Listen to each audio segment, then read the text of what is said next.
예레미야 8장은 예레미야 전체 구조상 어, 성전 설교가 7장에 있고 7장 다음에 이어지는 그 맥락을 가지고 있습니다. 예레미야 전체 굉장히 긴 본문인데 그 중에 가장 핵심이라고 말할 수 있는 것이 성전 설교라고 그랬습니다. 그러니까 여러분 예레미야 이렇게 하면 예레미야가 성전 앞에서 설교했던 그 선지자. 그래서 이 성전 앞에서 성전 예배가 다 무익하다. 이게 다 생명력이 없는 그 예배가 다 헛된 예배다라는 그 예배 무용론에 대해서 설교한 선지자들이 많지만 성전에 그 무수한 사람들이 예배하러 오는 그 앞에 서서 설교 무용론을 대놓고 설교한 그 예레미야를 여러분 기억하시고 그것이 7장에 있는 성전 설교로 여러분 기억하시면 좋겠습니다. 다시 한번 성전 설교를 가운데 두고 예레미야 전체를 제가 이야기를 하고 예레미야가 왜 성전 설교를 했는가 그것을 대선지서 4개를 두고 다시 한번 간략하게 설명을 하면 예레미야보다 훨씬 앞 세대에 이사야가 있었습니다. 이사야, 예레미야, 에스겔, 다니엘 이렇게 있는 거예요. 그러니까 대선지서는 분량이 많다고 그냥 앞에 나와 있고 분량이 적기 때문에 12소서지가 뒤에 있는 겁니다. 그렇게 앞에 나와 있는 대선지서 4개가 그 4개의 순서는 시간 순서대로 되어 있어요. 그래서 시대별로 멸망이 실제적으로 사건적으로 나타나는 그 시대에 가장 치열하고 가장 현장성 있게 나타나는 그 시대에 가장 치열하게 사역했던 선지자가 예레미야인 겁니다. 그리고 훨씬 한 세대, 두 세대 앞에 이사야가 있었어요. 이사야가 사역할 때만 해도 아직 그 역사가 현장적으로 다 가오지 않았대요. 이미 그런 기운이 있고 그런 영적인 사태가 벌어지고 있고 했지만 아직까지는 시간의 여유가 있는 시대이기 때문에 그렇게 치열하지 않았습니다. 치열하지 않으니까 이사야가 하는 말들이 그냥 아이고 좀 놔둬도 되는 그런 그만큼 핍박이 상대적으로 예레미야에 비하면 덜했겠죠. 그리고 예레미야는 바로 멸망해 가고 있는 그 역사들이 일어나고 있는 현장에서 엉뚱한 소리를 막 해댔으니까 독이 바짝 오른 이스라엘 백성들 입장에서는 예레미야가 굉장히 거슬렸던 겁니다. 그러니까 더 비교적 고난이 많았겠죠. 그래서 성전 무용론에 대한 메시지가 이사야도 있지만 이사야는 그냥 선언적으로 했어요. 근데 예레미야는 성전 앞에서 막 그런 이야기를 해댄 겁니다. 그리고 에스겔 다니엘은 이미 멸망하고 난 다음에 포로로 잡혀간 이방 지역에서 포로로 잡혀간 백성들 중에 에스겔이 있었고 다니엘이 있었습니다. 포로의 땅에서 그들이 예언 사역을 했던 겁니다. 자, 그 흐름을 앞에 포로되기 전에 이사야와 예레미야가 있었고 포로의 그 땅에 잡혀가서 에스겔 다니엘이 있었다고 두 구분을 하시면서 이사야에 비해서 에셀이 어떤 사회적 역사적 정황 가운데 있었는가를 여러분 떠올리면 좋겠습니다. 그 가운데 그가 성전에서 설교했다라는 그 현장 또 현장 그 설교 내용 그것을 생각하시면 좋겠습니다. 그 성전 설교가 끝나고 이제 7장 이후에 18장으로 이렇게 이어오면서 성전 설교의 아주 강력한 메시지와 함께 그 여운을 가지고 오늘 몇 가지 이야기를 하고 있습니다. 자, 그렇게 해서 1절에서 17절까지 오늘 한 단락을 보는데 4개 문단으로 나눠집니다. 1절에서 13절, 그리고 4절에서 7절, 8절에서 12절, 13절에서 17절 뚜렷하게 내용이 나눠집니다. 물론 전체적인 맥락은 같은 연결성을 가지고 있습니다. 자, 1절을 봅니다. 1절 보면 여호와의 말씀이니라. 그때에 사람들이 유다 왕들의 뼈, 그의 지도자들의 뼈, 제사장들의 뼈, 선지자들의 뼈, 예루살렘 주민의 뼈를 그 무덤에서 끌어내야 이제 무덤을 파헤친다는 거예요. 바빌론 사람들이 와가지고 그 무덤을 파헤치는데 2절을 보면 그 파헤쳐서 그걸 어떻게 하는가 하면 그들이 사랑하는 이 그들이 누군가 하면 그 뼈들을 이야기합니다. 묻혀있는 그 사람들 혹은 또 살아있는 이스라엘 백성들을 이야기하는 겁니다. 그 백성들이 그들이 사랑하며 섬기며 뒤따르며 구하며 경배하던 해와 달과 하늘의 뭇별 아래에서 그들의 죽은 뼈들을 다 파헤쳐 가지고 흩어놓는 거예요. 그 아래서 펼쳐지게 하려니 그 뼈가 거두거나 다시 묻히지 못하여서 지면에 분토같이 먼지처럼 굴러가는 돌처럼 뼈들이 그렇게 흩어지게 된다는 거예요. 굉장히 치욕스러운, 치욕 중에다 가장 치욕스러운 것이 그 사람의 죽음 이후에도 그 사람을 저주하는 것. 그게 가장 치욕스러운 거죠. 어지간히 나쁜 사람도 죽고 나면 그 사람의 죽음 이후의 삶에 대해서는 그렇게 나쁘게 하지 않습니다. 그런데 죽고 난 이후에 뼈를 무덤을 파헤치는 이런 일들이 있을 거라는 거예요. 얼마나 큰 수치, 또 하나님의 자녀라는 하나님의 백성이나 선민의식이 하늘을 찌르듯 하는데 그들이 인간처럼 여기지 않는 이방 사람들이 와서 그 하늘 백성들을 다 무덤을 파헤친다는 상상을 이 말을 지금 듣는 거예요. 자, 그런 상황에 대해서 3절에 그렇게 무덤을 파헤쳐서 뼈를 맨 땅에 그냥 흩어놓으니까 그 정도니까 3절에 이렇습니다. 이 악한 민족에 남아있는 자, 이 악한 민족이 무덤을 파헤치는 자들이 악한 민족입니까? 그 뼈들이 약한 민족입니까? 여기서 말할 그 뼈들이 약한 민족이라고 해요. 그 파헤치는 자들이 약한 민족이라고 이야기하지 않습니다. 이 약한 민족에 남아있는 자 다 죽고 이미 무덤으로 들어가고 또 포로로 잡혀가고 그렇게 남아있는 자들 이야기합니다. 무릇 내게 쫓겨나서 각처에 남아있는 자들이 사는 것보다 죽는 것을 원하리라.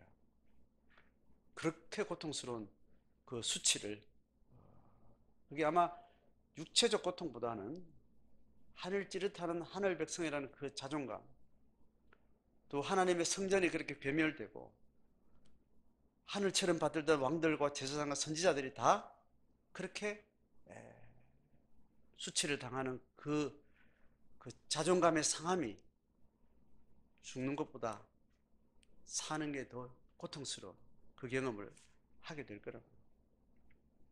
근데 그런 수치를 느끼는 것만 해도 그나마 정신 차린 사람들. 다른 선지서에 보면 하나님의 이 자존감이 땅에 이렇게 짓밟히고 있는데 그 남아있는 자들은 뭐 하는 거야? 하루 먹을 걸 위해 가지고 쪽박을 들고 먹을 거 걱정하러 돌아다니는 그걸 묘사하는 데 있어요. 자존심도 배알도 이미 없는 상태에서 짐승처럼 먹고 사는 것에 거기에 하루하루를 그냥 그러고 있는 거예요. 그렇게 그 나라가 완전히 그렇게 파멸 중인데도 그 수치심도 없는 상태를 묘사하는 글들이 있어요. 그러니까 이것이 수치스럽다고 느끼는 이 수치가 마음의 것인지 육체의 것인지 명확치는 않지만 그런 여지를 봅니다. 여기서 지금 2절에 보면 그 뼈가 흩어지는 그것을 묘사하면서 그것이 어디서 그렇게 흩어졌는가를 이야기할 때 해와 달과 별빛 아래서 그러면서 해와 달과 별은 그들의 우상들이죠. 그 우상들을 어떻게 묘사하는가 하면 2절 상반절에 그들이 사랑하며 섬기며 뒤따르며 구하며 경배하던 우상들이라고요. 그들이 사랑하고 섬기고 뒤따르고 구하며 경배하던 것들은 아마 종교적인 영역을 두고 종교적인 모습을 두고 이렇게 말하는 건 아닙니다. 그들이 종교적인 열심으로는 하나님을 경배하고 예배하고 사랑하고 섬기고 별짓을 다 했죠. 오만 화려한 예식을 통해서 하나님을 받들고 노래하고 뭐 다 했죠. 종교적인 열심으로 보면 이방신을 섬기는 것보다 훨씬 더 여호와 하나님을 섬기는 일에 더 훨씬 많이 치중을 하고 있었겠죠. 그러나 그들의 일상 속에 그들이 추구하는 바, 일상생활 속에 그들의 욕망의 기본은 어디에 있었는가 하면 바로 우상들과 연결되어 있어요. 이방 백성들이 생각하는 걱정, 염려, 탐욕, 욕망 이런 것들이 대부분 일상 속에는 다 거기에 호섭되고 편입되어 있었다. 그런 의미에서 사랑하고 섬기고 뒤따르고 구하며 경배했다라고 이야기합니다. 그러니까 너희들이 종교적인 언어로 너희들이 하나님을 섬기느냐 이방을 섬기느냐 할 때 그 말을 들을 때 이 사람들이 헷갈리는 겁니다. 나 대부분 난 하나님 앞에 예배했지.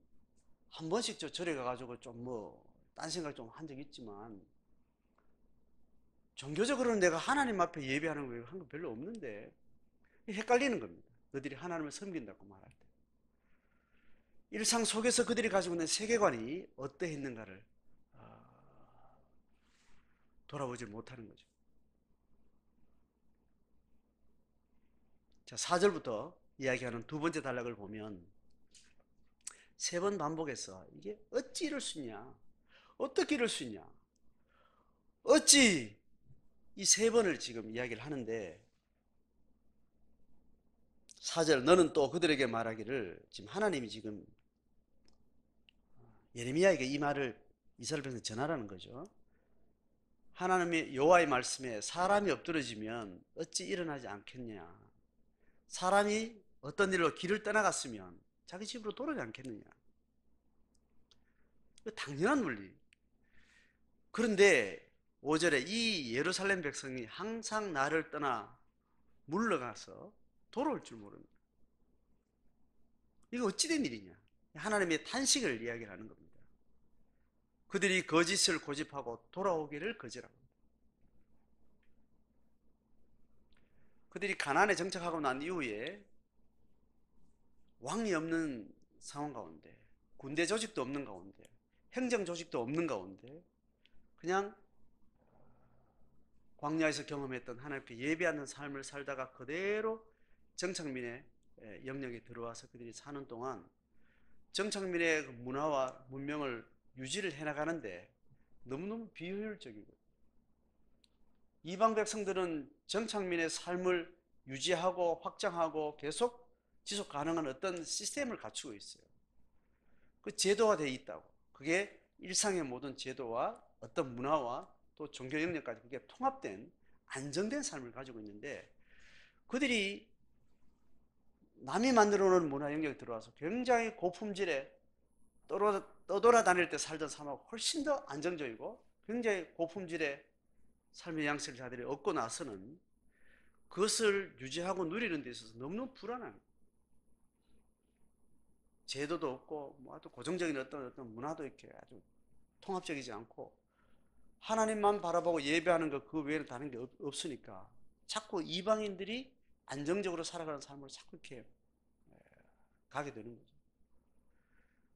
그렇게 해서 그들은 이방인들의 삶을 향해서 계속해서 마음을 두고 걸어가면서 아이쿠는 죽게 생기니까 또 사사들이 일어나서 또 다시 돌아오고 이 계속 물레방아 돌듯이 계속 반복되는 사사시대를 지나고 난 다음에 이제 본격적으로 이것도 이제 귀찮다. 왕을 제대로 세워가지고 계속 우리가 이걸 좀 안정적으로 유지할 수 있게 하자. 이래서 또 왕시대가 시작되고 그렇게 거짓을 고집하면서 계속 떠났던 이스라엘의 마음들이 돌아오질 않는 거예요. 500년 동안 계속 기다리고 돌아오지 않는 거예요. 6절에 봅니다. 하나님이 하신 말씀이래요. 내가 귀를 기울여 들은즉 그들이 정직을 말하지 아니하고, 정직을 말하지 않는다는 거예요. 또 그들의 악을 뉘우쳐서 내가 행한 것이 무엇인고 하고 자기를 돌아보면서 말하지 않는다는 거예요. 그렇게 말하는 자가 없더라는 거예요. 그들의 악으로 치우칠 수 있는데, 좌로나 우로나 치우칠 수 있는데 내가 어디를 치우쳤는가 이렇게 뒤를 돌아보면서 자기를 회복하려고 하는 이 흐름이 전혀 없는 거예요. 떠나고 나면 전혀 돌아올 줄 모르고 계속해서 그 길을 줄기차게 가고 있는 그것에 대한 하나님의 한탄을, 한 번쯤은 돌아올 텐데, 한 번쯤은 회복할 텐데, 하나님은 그게 너무 의아한 겁니다. 그래서 어떻게 비유했는가 하면 전쟁터로 향하여 달리는 말같이, 그러니까 전장에서 기마부대가 달려가면 얼마나 강력하게 달려가겠습니까? 달려간다는 것은 이기겠다고 마음먹고 달려가기 때문에 죽기 전에 난 돌아오지 않으리라 하고 달려가지 않겠습니까? 그 말 달리는 전장의 군말을 비유합니다. 그 말같이 각각 그 길로 그래 가서 이건들이 돌아올지 모른다. 또 예를 듭니다. 공중에 학이 있는데 학은 철을 따라서 떠났다가 돌아오고, 철새들이 그러지 않습니까? 정한 시기를 알고 산비둘기, 제비와 두루미 그들이 올 때를 알아서 때를 알고 돌아올 줄 아는데, 이 백성들은 돌아올 수 있는 하나님의 말씀의 규례를 전혀 모릅니다. 하나님 이걸 굉장히 의아스러워하는 거죠. 하나님 이스라엘 백성들에게 신앙생활을 한번 땅 하면 지칠 줄 모르게 한 번도 좌로우로나 치우치 않고 하나님 앞에만 온전히 올인해서 그렇게 가라 이렇게 말해놓고도 그럴 수 없는 인간들인 것을 하나님이 예전적이 알고 가다 보면 자빠질 거야. 이렇게 일어나면 돼. 가다가 보면 또 범죄할 거야. 그럼 이렇게 다시 돌아와. 돌아오는 방법까지 하나님이 다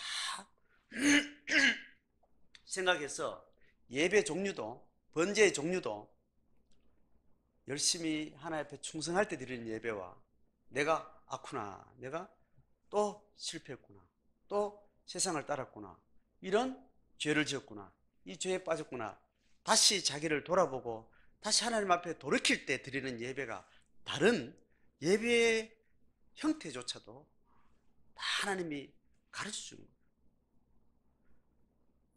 예수님이 베드로에게도 자빠지고 난 다음에 네가 돌아올 때는 어떻게 돌아오라,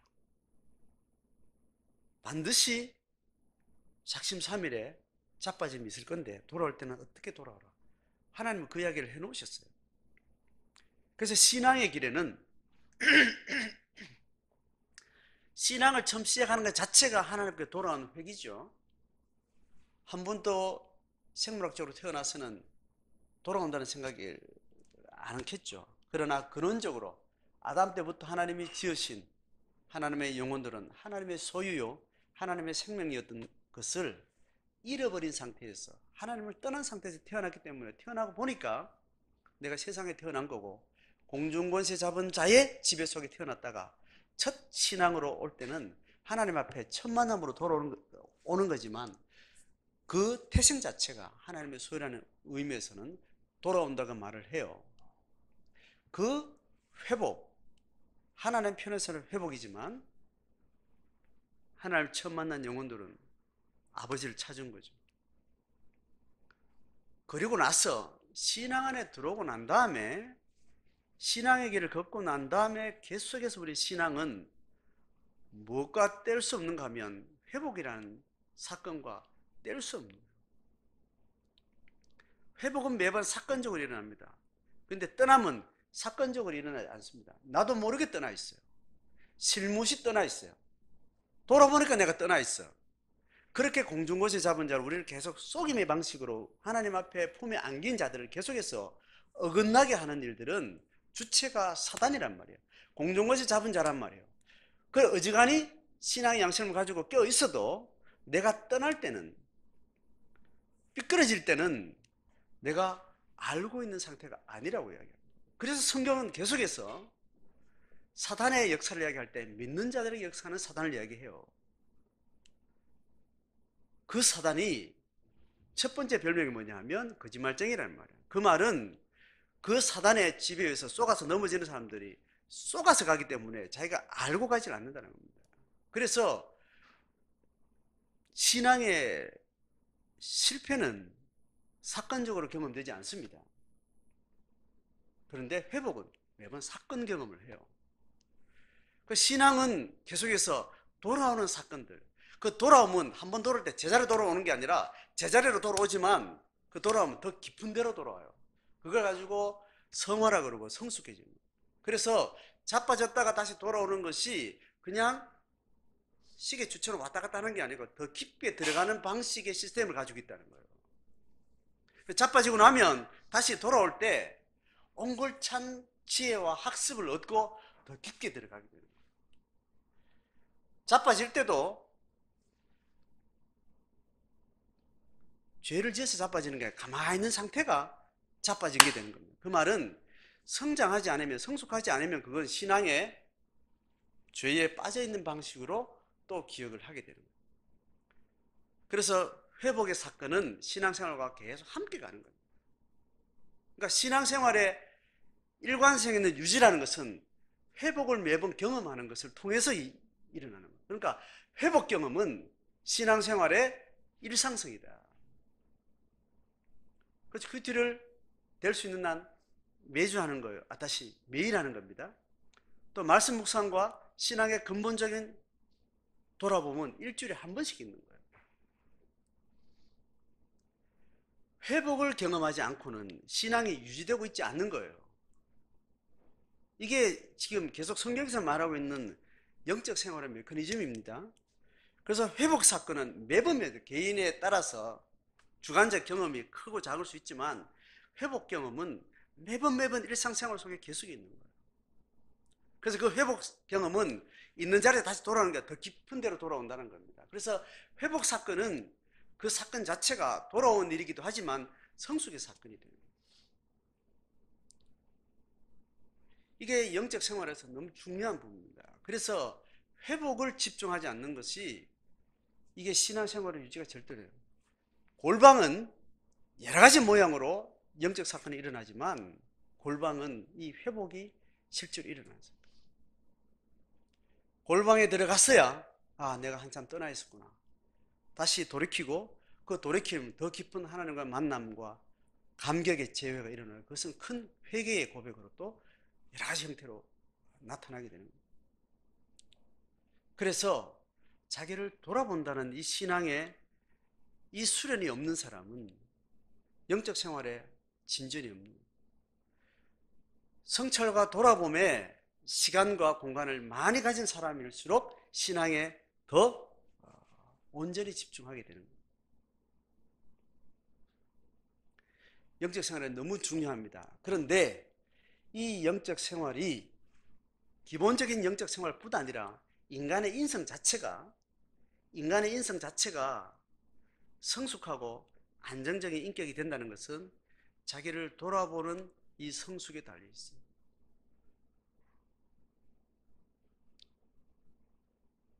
인간의 인격 구조가 지, 정의 세 개로 나눠지는데 인간의 내면에서 일어나는 이 여러 가지 작용이 있는데 그것이 세 가지로 구분되는 것으로 우리는 경험을 합니다. 그런데 이 세 가지는 이 작동 방식이 전혀 차원이 달라요. 가만히 여러분 이걸 생각해 보세요. 지식을, 정보를 가진다는 것, 기억한다는 것, 이거하고 이것이 내 속에서 일어나고 또 이것이 망각도 일어나고 또 생각도 일어나고 이렇게 하는 정보를 가지는 것, 기억하는 것, 뭘 안다라는 이 작용, 이거하고 감정이 움직이는 작용, 여러분 너무 다르지 않습니까? 그 다음에 또 의지라는 영역은 또 전혀 다른 영역. 굉장히 다른 어떤 성격의 어떤 내면의 활동이 한 인간의 인격 내면 구조는 함께 있는 거예요. 그러니까 이것이 잘 통합되어지고 이것이 잘 조화롭게 이루어갈 때 인간이 가진 창조성이 굉장해지는 거예요. 동물들에게 없는, 인간이 가지고 있는 영성조차도 이 세 가지 지정의 작동 속에서 그 영성이 담겨지는 거예요. 그만큼 인간이 물리적 세계를 점하고 있지만 영적 세계를 추상하고 영적 세계를 경험할 정도로 대단한 내면의 창조성을 가진 것은 이 지정의라는 이 마음작용이 그것을 이루어가는 겁니다. 그래서 이것이 잘 이루어갈 수 있도록 그 사람이 잘 이루어가고 이게 조화로울수록 그 사람의 정신체는 굉장한 힘을 가지게 되는데, 이것이 망가지면 동물보다 못한 인간의 인성을 만들어내는 거예요. 인간이 완전히 개차반 삶을 살 수도 있고 신성 같은 거의 신의 경지에 이룰 수 있는 그런 정신세계를 가질 수 있는 것도, 인간이 가질 수 있는 것은 이 창조성이 어떻게 작용하는가에 대해, 이걸 어떻게 잘 훈련되어지는 성숙되어지느냐에 따라서 달라지는 거예요. 그래서 인간에게는 내면의 훈련, 내면의 교육, 내면의 성장에 대해서 너무 중요하고, 이것을 이뤄가는데 뭐가 필요한가 하면 돌아봄이 필요해요. 돌아봄이 필요해요. 돌아본다는 거. 내가 뭘 생각하고 있었지? 그 생각은 단지 생각만으로 한 사건을 지나지 않고 거기에는 감정이 섞여 있고, 그것을 초래하는 데 나의 의지의 유무가 또 어떤 거기에 여러 가지 복합한 작용을 하는 거예요. 근데 더 기가 막히는 건 뭐냐 하면, 이걸 자기 머릿속에 기억하고 인지하고 진행하는가 하면, 인지가 안 된 상태에서 무의식이 또 이것을 상당한 부분 이걸 또 작동시킨다는 거. 미치는 거 아니에요? 인간은 이런 엄청난 내면에 하나님이 오묘하게 지으셨고, 오묘함이 물리적 존재이면서도 영적 존재의 삶을 살 수 있도록 하나님께서 구조화시키는 거예요. 이것을 창조성과 생명력으로 만들어가는 데는 지금 영적인 신앙생활을 발들여 놓기 전 이야기를 하는 거예요. 지금 인간이 가지고 있는 본성, 인간이 가지고 있는 내면을 가지고 여기에 성숙에 돌아보고 자기를 성찰하고 통합해내고 정리하고, 이 과정이 인간에게 너무너무 중요한 거예요. 그 많은 인간의 교육이 많은 경험적 축적보다 이것을 통합해내는, 사고하고 정리하고 통합해내고 선택하는 이런 훈련들이 진짜 중요한 부분입니다.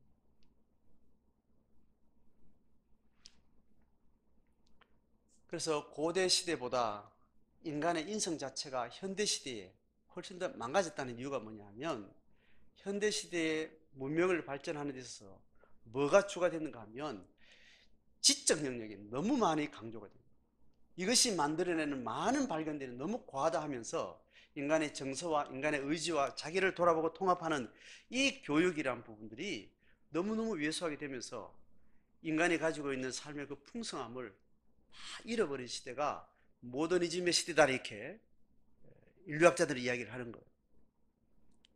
인간이 가진 세상을 관조하고 신앙을 접근해 나가고 영적인 세계를 접근하고 정신세계를 가지는 이 삶이 현대시대에 산업화되어지고 과학시대가 되어지고 이 문명 속에서 인간이 체계화되어지는 방식으로 오기 전보다 이 체계 속에서 인간의 정신 연령이 훨씬 더 약해지고 불행하고 어둡다는 거예요. 그런 흐름 속에 적어도 우리는 교육받았고 지금 우리는 이런 현대 문명을 살아가고 있다는 걸 우리가 잘 기억하면, 그리고 왜 이렇게 신앙적으로 놀라운 신적 경험을 하고 나서도 이 신경험의 이 높은 지대를 우리가 향유하지 못하는가 하면 돌아봄의 훈련, 돌아봄의 교육이 안 돼 있는 거예요.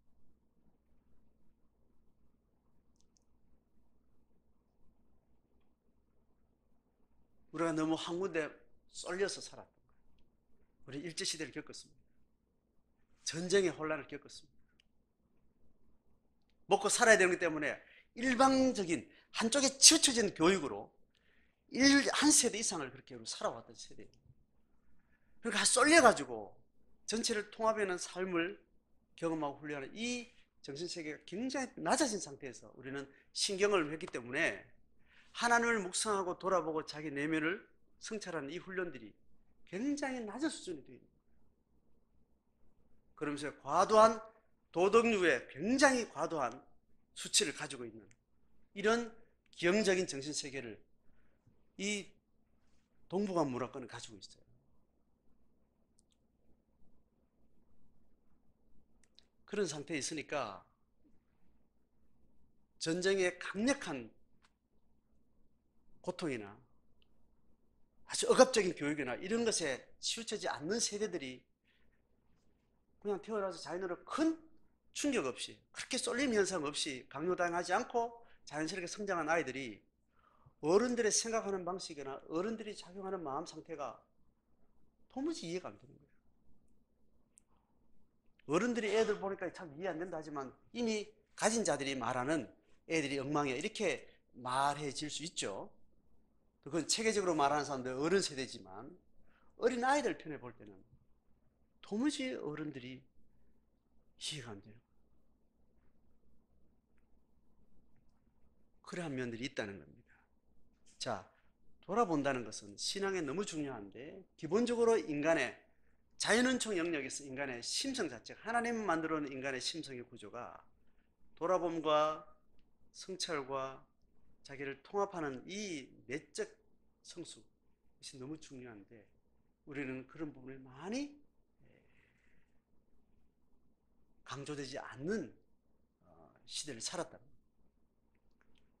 이것의 훈련들이 적어도 신앙생활을 하는 사람들은 더 하게 되죠. 더 기도를 많이 하게 되고 기도를 많이 한다는 것은 안 하고 어떤 주제에 굉장히 내면적으로 몰입을 하는 과정이기 때문에 기도하는 그 행위 자체가 우리 속에 많은 생각과 사건들을 내 속에서 계속 순환시키는 어떤 그런 경험입니다.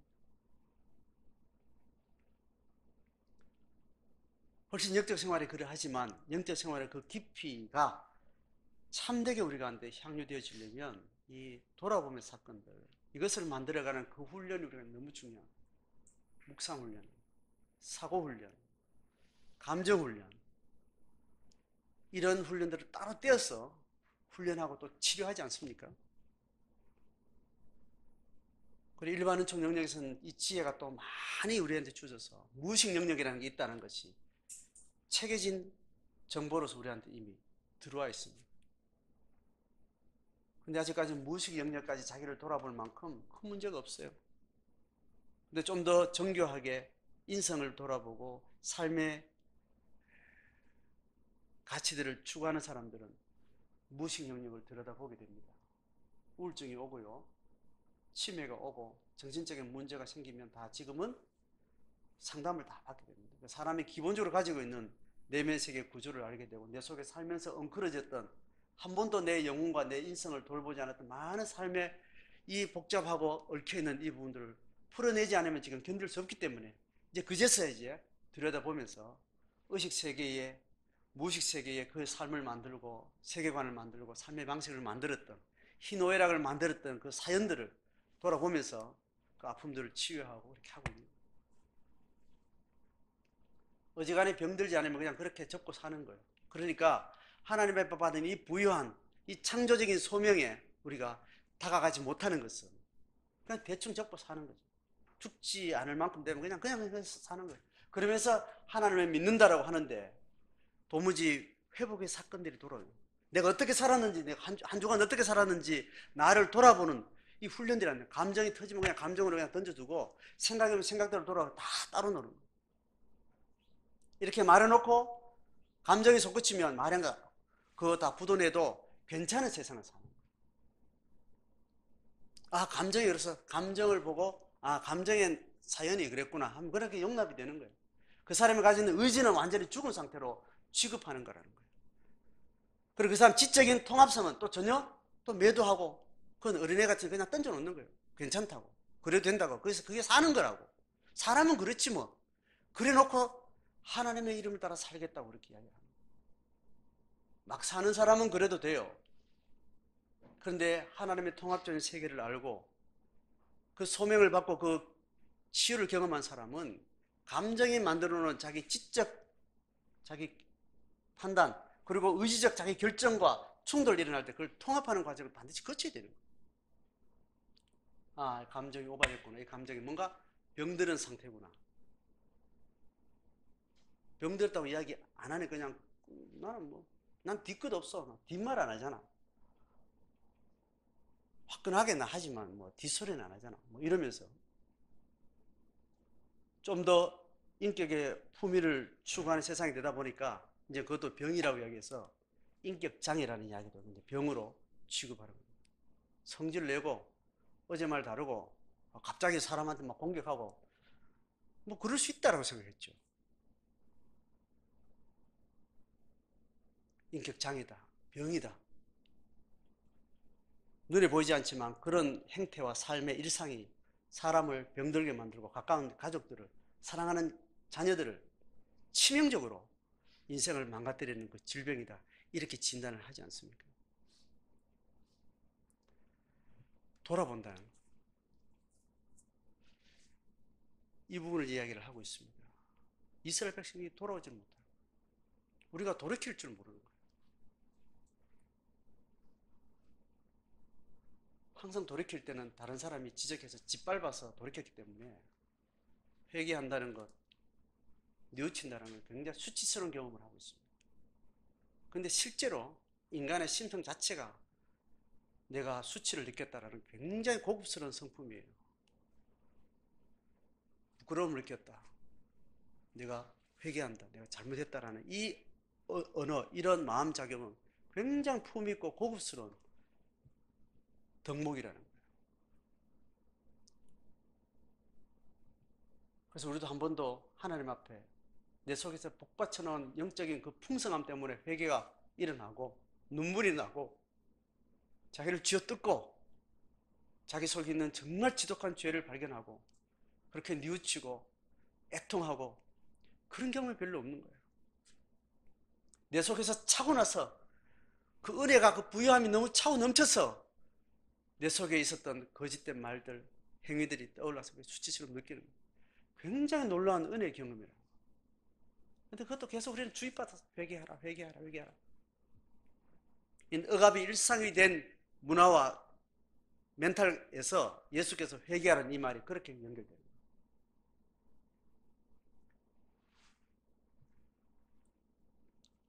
여러분의 돌이킴의 영역은 신앙 영성에서 너무 중요합니다. 밖에서 일어나는 사건이 아니에요. 자기 안에서 일어나야 되는 거예요. 목사가 말해서 되는 게 아니에요. 부모가 말해야 되는 게 아니에요. 지체서 말해야 되는 거예요. 그건 그냥 도와줄 뿐이야. 진정한 돌이킴은 내 안에 성령이 나를 비춰서 감당할 수 없는 하늘의 성령의 기름 부음이 나를, 내 존귀함이 어떻게 재발견될 때 내 속에 일어나는 놀라운 돌이킴, 회복, 회개요. 이스라엘 백성들이 이런 사건이 없다는 거 하나님 보시죠.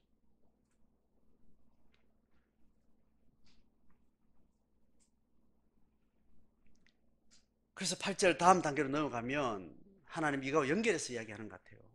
뭐라고 이야기하는가 하면 너희가 어찌 우리는 지혜가 있고 우리에겐 여호와의 율법이 있다 이렇게 말하느냐라.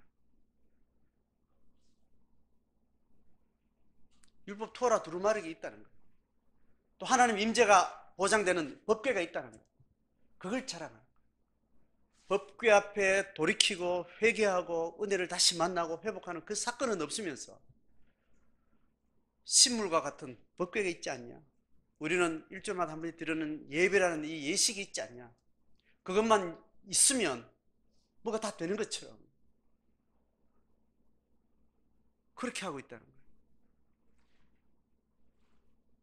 너희가 어찌 우리는 지혜가 있어요, 율법이 있습니다, 이렇게 어떻게 그렇게 말하느냐? 서기관의 거짓 붓이 거짓되게 했다는 거예요. 여러분, 서기관의 붓은 거짓이면 그 사람 목을 내놔야 됩니다. 서기관은 옛날에는 복사기 없었기 때문에 필사하는 사람들이거든요. 필사는 다 암송을 거의 굉장한 높은 수치의 암기를 가지고 암송을 하는데 토라 전체를 암송을 통째로 해버려요. 그래서 할아버지는 손자를 앉혀놓고 머릿속에 토라 신명기까지 창세기, 출애굽기, 레위기, 민수기, 신명기까지를 다 외우고 있는 거예요. 할아버지 좀 연수가 되면 외우고 있으면서 손자 앞에는 그걸 스토리는 언제든 꺼냈다가 여왔다 저왔다 성경을 오만상 머릿속에 그냥 장제를 뒤지면서 어떤 이야기인지 해내는 거예요. 대단한 담력이죠. 담론가죠. 그런데 거기에 오류가 있을 수 있기 때문에 서기관들은 필사를 하는데 한자 한자 점 하나 획 하나 놓치지 않고 평생을 그 일만 하면서 그 사람의 직업으로 삼는 거예요. 그러면서 그 일을 하고 있다는 이유로 그 사람은 굉장히 존귀한 지위를 차지한 지도력을 가지게 되는 거예요. 그들이 그런 데서 이야기해요. 서기관의 거짓의 붓이라고 이야기하는 거예요. 서기관의 거짓된 붓이 오류를 범할 수 있지만 그 율법 내용 자체를 거짓되게 하겠습니까? 이건 있을 수 없는 일이에요. 그런데 그 이야기 표현을 하는 겁니다. 그 붓이 거짓되게 했다는 말은 뭐냐면 그들이 율법을 가지고 있다. 서기관들이 그 율법을 기록하는데 한 획에 허위도 없이 그렇게 하는데 그것이 그렇게 붓이 거짓되게 됐다라는 것은 실제 팩트로는 불가능한 일이에요. 여기서 이야기는 뭐냐면 은혜의 율법은 있고 토라를 가지고 있고 그걸 가지고 있지만 법궤도 가지고 있지만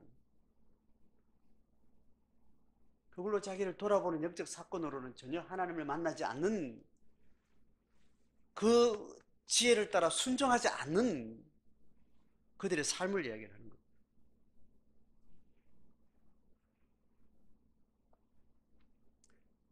모든 기독교 역사는 모든 종교 역사는 하나님의 기름 부음이 실제 사건으로 경험되어질 때 폭발적인 창조성을 가지는데 그것이 어느 정도 시기가 지나면 그 창조성은 그 시대를 구원해내요. 그 시대에 하나님 없는 사람은 접근할 수 없는 상상력과 창조성과 헌신의 힘으로 그 시대를 구제해낸다니까요.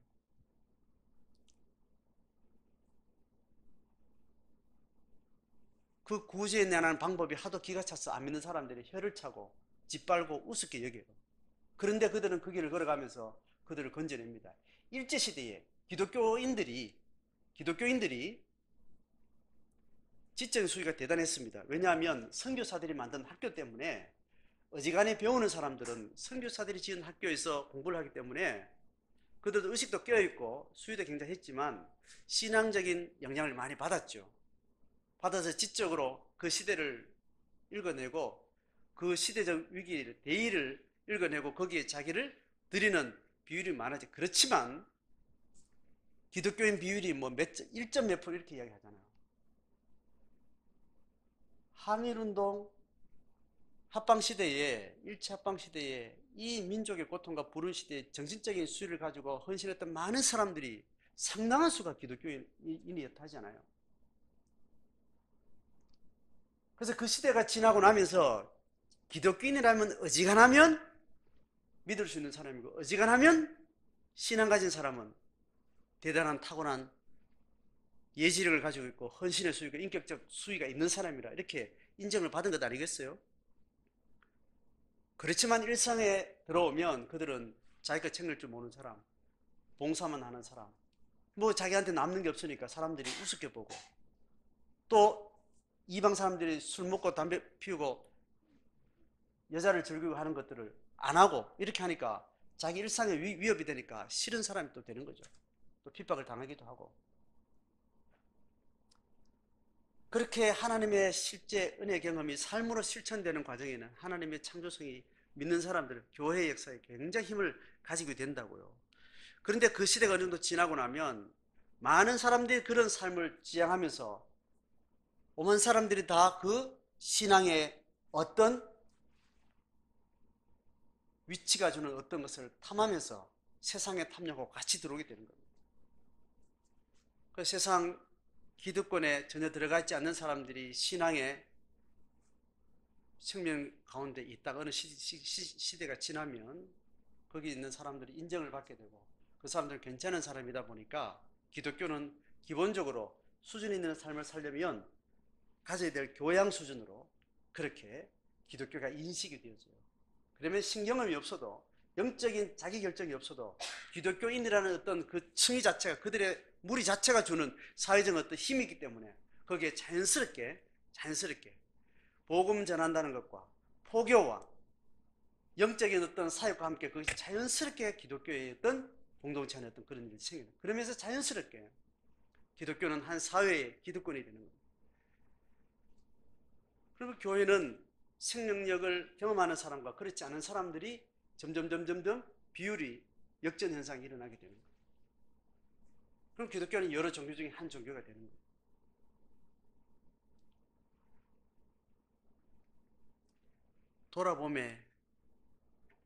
돌아봄에 은혜라는 것은 신앙생활의 핵심입니다. 매번 하나님을 경험하는 거예요. 회복이 하나님으로부터 임하는 그 생명의 참 회복이 내 실존 경험으로 매일매일 작은 사건 속에 매번 일어나는 거예요. 그걸 살아있다라는 걸 이야기하는 거예요. 한국 사회는 그것이 없어도 기독교인이 되는 일에 아무 문제가 없는 시대를 살고 있습니다. 그래도 열심히 있는 사람들이 소그룹 운동하고 성경 공부하고 큐티 운동하고 몸부림을 치는 거죠. 근데 그것도 이제는 어느 날 교육이 돼가지고 초등학교 때부터 신경험을 교육시키는 거예요. 숙제 체크하죠. 아이들은 큐티가 가장 고통스러웠어요. 큐티를 하면 그게 신앙생활인 줄 또 착각하면서 실제 신경험이 있기 전까지는 자연인으로 던져뒀어야 되는데 종교 경험으로 자기를 가두면서 자기를 학습하고 그렇게 되어오고 있는 거예요. 그러니까 지혜가 있지만 지혜가 실존 회복의 경험으로 사건으로 각자의 고백되지 않는 그런 시대가 기독교 후기 사회를 한국 사회는 살고 있습니다. 그래서 9절 하반절에 보라 그들이 여호와의 말을 버렸으니 그들에게 무슨 지혜가 있으랴. 말씀을 떠나서 하나님을 만나는 회복의 경험, 자기를 돌아보는 이 시공간에 없는 사람이 어떻게 자기를 돌아보겠냐. 돌아봐서 자기 허구를 직면할 때 그때 하늘로부터 임하는 은혜가 필요하고 은혜를 절박하게 구할 때 하나님이 말씀하세요. 절박할 때 성경 한 구절 읽으면 하나님의 오만 말씀이 떠오르게 돼 있습니다. 막 뭐라고 말씀하시는 것 같아요. 듣고 싶은 귀가 내가 환장하게 열렸기 때문에 누구라도 말하면 귀가 얇아서 들리는데 말씀을 읽으면 하나님이 뭐라 말할 것 같은 게 막 파도처럼 밀려오는 거예요. 그 간절함이 그런 거예요.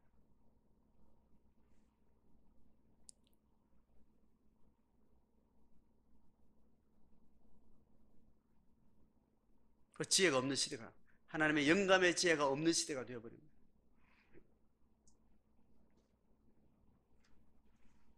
10절에 결론을 이야기합니다. 요 맥락에서 결론. 그러므로 그들의 아내를 타인에게 주겠고 그들의 밭을 정복자들에게 줄 거다.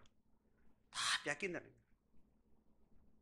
이 부분은 물리적으로 그렇다는 타기보다는 하나님 아버지로부터 받은 약속들, 하나님 아버지로부터 받은 그 부여함을 다 빼앗긴다.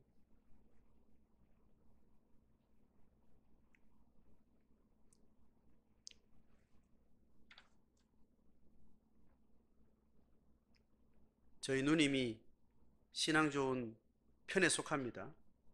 제가 보기에는. 그러니까 큰 교회 권사님이에요. 저보다 2살 위인데 최근에 제 누님의 심성을 제가 이렇게 보면서 갱년기를 지나고 평생 눌려서 살았던 심적인 압박이나 이런 것들이 뭐 좀 있는 줄은 알았지만 나이가 들고 50 중반 넘어가니까 우울증으로 밀려오는 거예요. 화병으로 밀려오고 더 이상 눌러놓고 못 살겠다 하고 이게 터뜨려지는 그런 경험을 상당히 괜찮은 성도였는데 비교적 제가 지금 비교적 이야기하는 겁니다. 인성도 참 괜찮았는데 왜 평생 신앙생활을 하고 나서 이 노년에 자기 의지가 약해지는 그 시점에 눌려놓은 내면세가 이렇게 질병처럼 나타나는 거예요.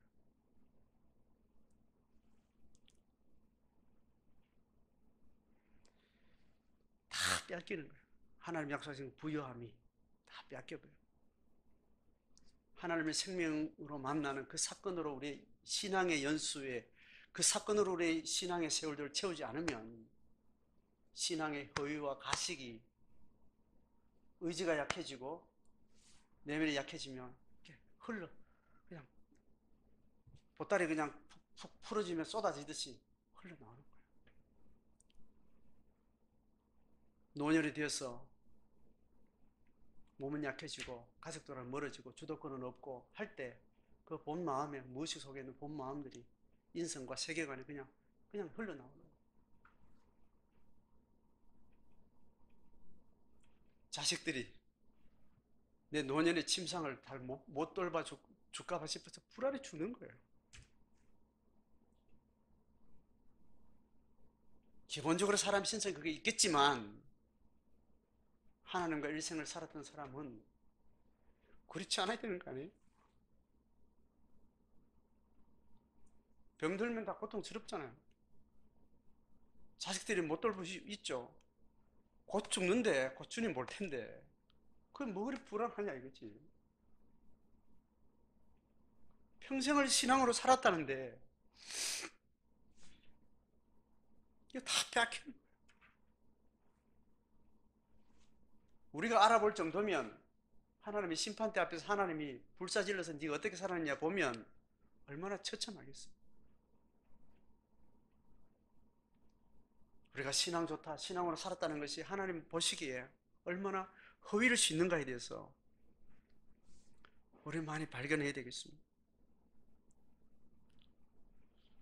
11절에 그들이 내 딸 내 백성의 상처를 가볍게 여기면서 말하기를 평강하다 평강하다 하지만 평강이 없도다.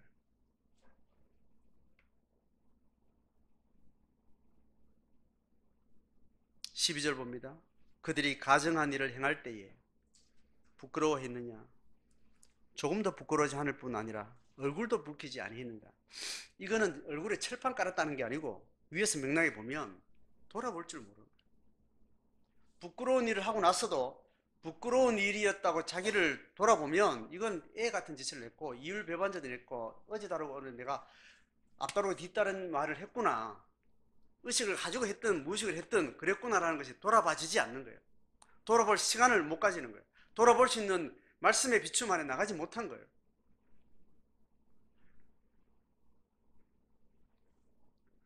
부끄러움은 자각이 일어나는 수위가 다 다릅니다. 금방 부끄러움을 알 만큼 내가 지금 바보 같은 짓을 했네 금방 깨달는 사람도 있지만 한참 들여다봐야 또 부끄러움은 짧은 시간에 단시간에 일어나면 금방 대조가 돼요. 어제 다르고 오늘 아침에 다르면 대조가 금방 되는데 1년 전에 했던 하고 지금하고 1년을 비춰보면 이거는 말도 안 되는 짓을 하면 이렇게 보면 더 깊게 봐야 되고 더 근원적으로 볼수록 그게 내가 부끄러운 짓이었구나라는 걸 알게 됩니다. 그렇게 못했다는 거예요. 얼굴도 붉히지 않고 그렇게 지나갔다는 거예요. 그러므로 그들이 엎드러질 자와 함께 엎드러질 것이라. 내가 그들을 벌할 때 그들이 거꾸러지리라. 한국교회는 거꾸러지게 되어 있습니다. 거꾸러지는 모습을 보고 있습니다. 개인 인생사에서도 볼 수 있고 한 집단 교회로서 볼 수 있고 한 시대 한국교회 전체를 가서 볼 수 있고 바로 직전 100년 200년 앞에 있었던 유럽의 그 희왕찬란했던 기독교가 땅에 그냥 짓밟히고 돌처럼 분토처럼 여겨지는 그런 세대를 이미 저 옆에 대륙에서는 하고 있어요. 우리도 그 노선을 그냥 밟아가고 있는 시간차를 따라가고 있는 그 모습 속에 있습니다. 성경이 이것을 처음부터 다 이야기하고 있어요. 그게 우리의 모습입니다. 하나님은 이 모습을, 이런 모습들을 성경에 다 가르치고 있어. 돌이켜라, 돌이켜라, 돌아보라라고 해요.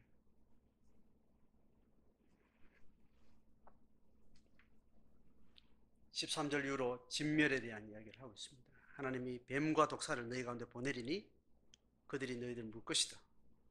받아들여야 됩니다. 이 저주의 시대가 물밀듯 밀려오는 것을 받아들여야 돼요. 그걸 지켜보겠다고 애를 쓰고 용을 쓰는 것 아무 소용없습니다. 내가 죄인으로서이다. 이런 약한 시대를 살았습니다. 내가 선택한 것도 아니지만 이 시대의 이 영성의 이 피폐함을 이 시대에 내가 태어난 죄지만 하나는 내가 잘못했습니다. 우리 시대가 이렇게 악합니다. 자기의 걸로 가져와서 회개하고 이 뱀과 독사의 저주앞으로는 직면하게 정직하게 서요. 밑바닥을 빨리 쳐야 그 다음에 치고 올라올 수 있기 때문에 밑바닥을 빨리 우리는 인정하고 회개하면서 자기를 돌아볼 때 그때부터 새로운 그루터기의 새싹은 하나님이 예비하시는 거예요. 우리 세대가 그 회개를 했으면 좋겠습니까? 다음 세대가? 저는 제 세대에 이 회개를 제대로 정신 차리고 했으면 좋겠습니다. 그런 뒷모습을 보고 우리 자녀들은 새로운 신앙의 역사를 또 꿈꿀 수 있습니다. 한 번도 반응하지 않는, 잘못했다 말하지 않는 부모, 뻔뻔한 뒷모습, 자녀들이 그 부모들을 보고 어떤 감동을 받겠습니까? 이 세대를 하나님 앞에